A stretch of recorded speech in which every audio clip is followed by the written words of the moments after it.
how crazy they are. Even now, with this recent, I think it's London attack, they're claiming responsibility for this London attack. And they do a lot. And social media is their main platform, in my opinion, because this is where they're showing their brute force, and they're really showing how disgusting and how far that they're willing to go and trying to make a point.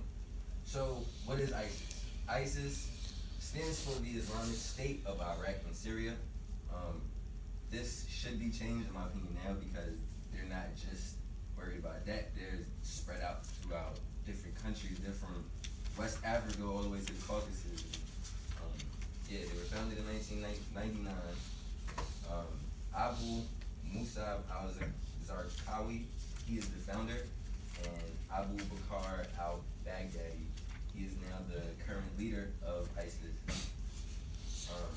And the ISIS group aims to create an Islamic state called a caliphate, I want to say, not really sure, across Iraq, Syria, and Yemen.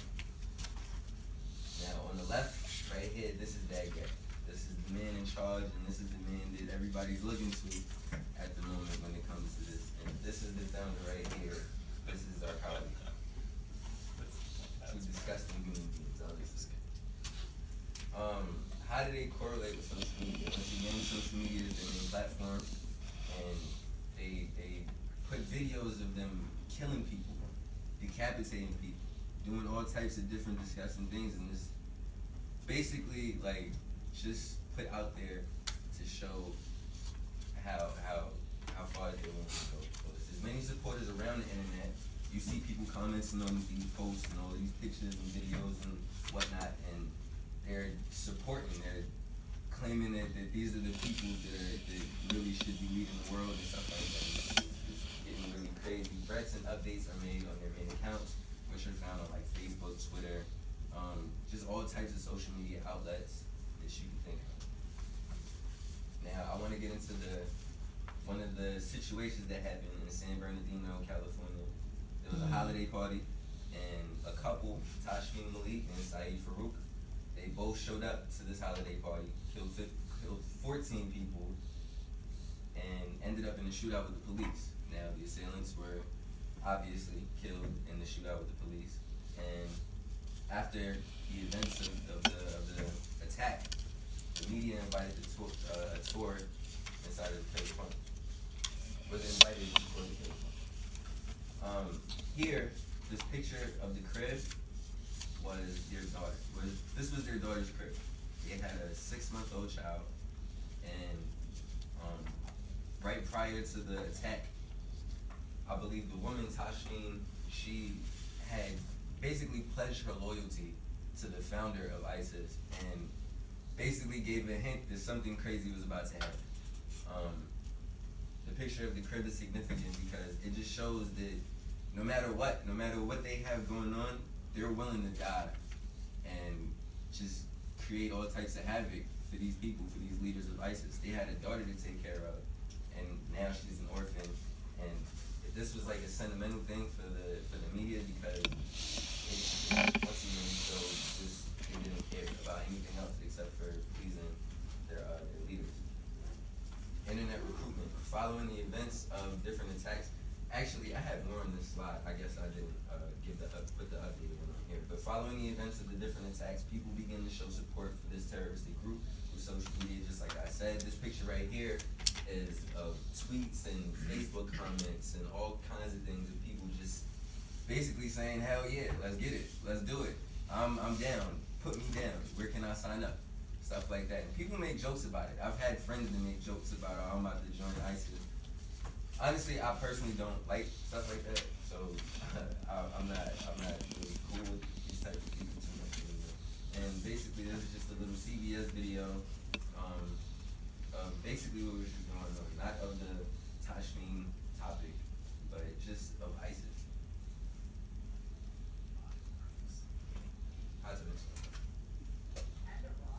Terror analysts say those fighters pose the greatest threat to the United States because of their ability to travel freely and blend in. Many are recruited through a powerful online media campaign. Juliana Goldman is in Washington with a look at the ISIS PR strategy. Juliana, good morning to you. Good morning. This is a new generation of very sophisticated jihadi propaganda that's only emerged over the last several months. ISIS is using its cash and media-savvy Western militants to recruit and radicalize. I'm your brother in Islam here in Syria. This is a Western jihadist urging potential ISIS recruits to come join the fight in Syria. Your families will live here in safety just like how it is back home.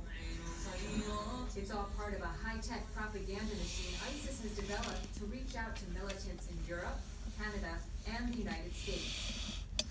The terror group now has its own multilingual media arm, Al Hayat, which is behind the creation and distribution of glossy magazines and highly produced, slick videos. ISIS even uses drones and GoPros to appeal to the Western eye. And this is a Amuja tweet, a short promotional video which shows a softer side of jihad. Here, a Belgian hands out ice cream to excited Syrian children. You can see messages of camaraderie. Elliot Zweig is deputy director of the Middle East Media Research Institute, which has been tracking ISIS on the web. But the focus of these is very much on come and join us. It's not all, difficulty and gore and suffering. It's, come and join us, join me, and we'll fight the good fight together. A celebrity culture has even emerged around some of these ISIS fighters. De penser à votre situation. Like this French militant who goes by Guiton. And the message is very much, here we are at the beach, here we are eating pizza, the guys, it's pizza night. Almost as an aside, it says death to Jews. And a German rapper who goes by Desodog. They are serving here terrorist material. Rita Katz is the co-founder of SITE, an intelligence group pushing for social media companies like Facebook, Twitter, and YouTube to crack down on jihadi postings. These are very inspiring images, very inspiring individuals that are followed, that were very much celebrities in the West, and now they're celebrities of the jihadists. They are all over Twitter inciting for killing others. Twitter had no comment, but it has shut down official ISIS accounts. Still, these tweets show how easy it is for jihadists to skirt the system and get their message out. Can it really be that ISIS is ahead of the United States of America on the PR front? No, I mean, at the end of the day, they don't need big numbers. They're trying to appeal to small numbers, which unfortunately in the terrorism business is all it takes. When it comes to policing these social media sites, sources say the intelligence community is divided. On the one hand, jihadists use them as recruitment tools. But Gail, ISIS postings also help track these militants and teach us about their activities when intelligence on the ground is limited.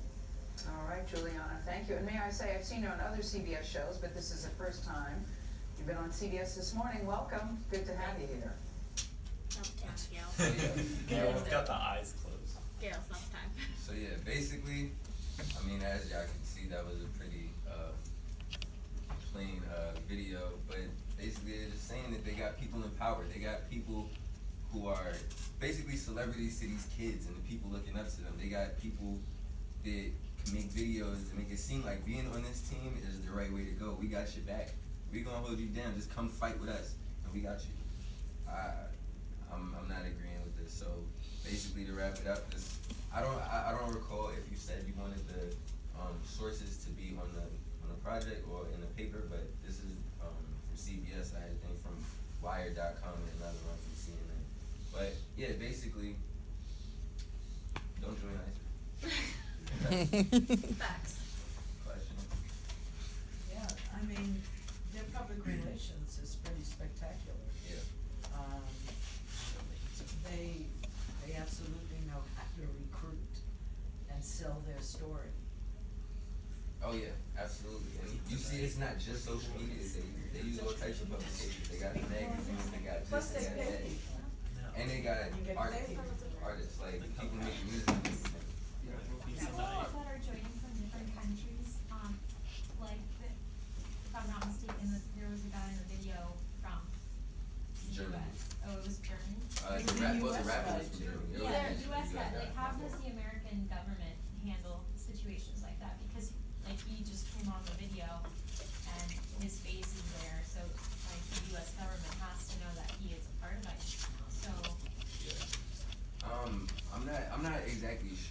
I know that they have to investigate that. It would take time to, you know, dive into that and see if he's really doing that or if he's just saying that like just to say it. I'm not really sure how that would go. Probably like treason or something. Yeah. And I'm almost positive that if he's over there, he's obviously not allowed back in. But they probably whatever family or connections he has back in the U.S. they're probably monitoring them as well. He's probably on a watch list. Oh, undoubtedly. Yeah. A few.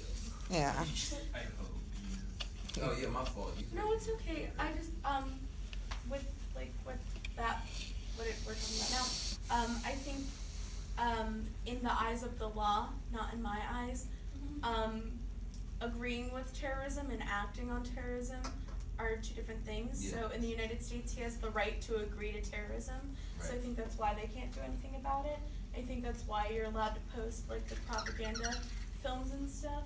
Like from here, like if we all as a class made one right now, it wouldn't get taken down, you know? Yeah. But the minute like we as a class go up and start shooting everyone, then we're taken down, you know? Yeah. What if, because he's in that country now, so if he were to try to come back, would he be? He would be taken out immediately. Well, not taken out, but at the same time, Well, questioned. But immediately. His name's gotta be on multiple lists. Yeah, The but minute- would they even allow him to come back? Well, Because the he's minute- already been. well, the minute he steps back on U.S. soil is when they have jurisdiction to act.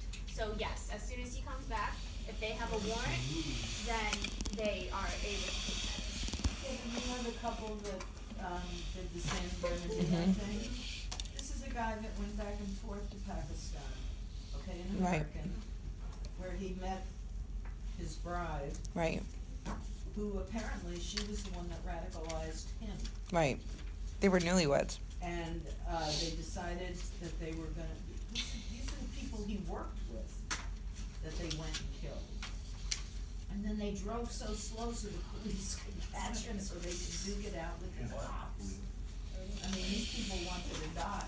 And it's sad that She they've gave the baby to her mother, said that's it, we won't be home. They knew they were gonna die.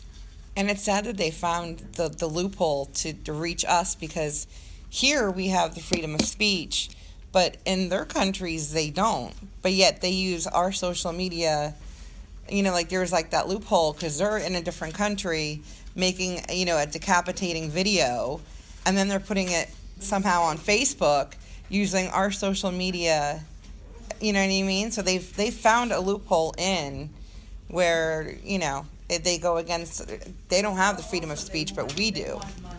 Mm-hmm. All right, we better get on to our next, and today's last presentation, Sebastian, his presentation. Thank you. Yeah, so I'm doing a stunt journalism.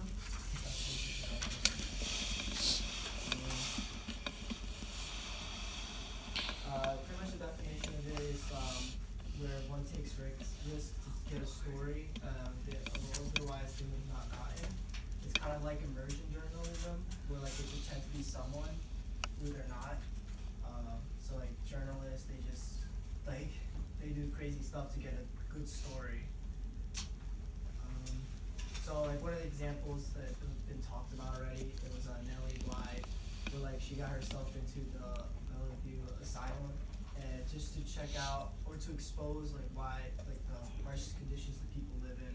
She spent 10 days there, and then she got bailed out by one of her coworkers, and she found out like it was bad conditions, people were being tied up, some patients need to be sane. So later on, she turned that report into a book, which got a lot of attention, and they increased the funds to like $850,000 for the sane care of the sane. Another example is A.J. Jacobs, which is he's like the author of Living a Year Biblically, like where he took like certain stuff from the Bible, literal, and he just traveled the United States, meeting different people and doing certain stuff like for real. I think one of the things he did was like try to do an animal sacrifice, which is not really, like a good thing, but he tried to do those type of things. He tried to get a TV show on CBS, but that was like canceled for some reason, and it did get some positive reception. Another example was Lisa Ling. She's kind of popular. She snuck into North Korea with this doctor from China to cure some eye blindness.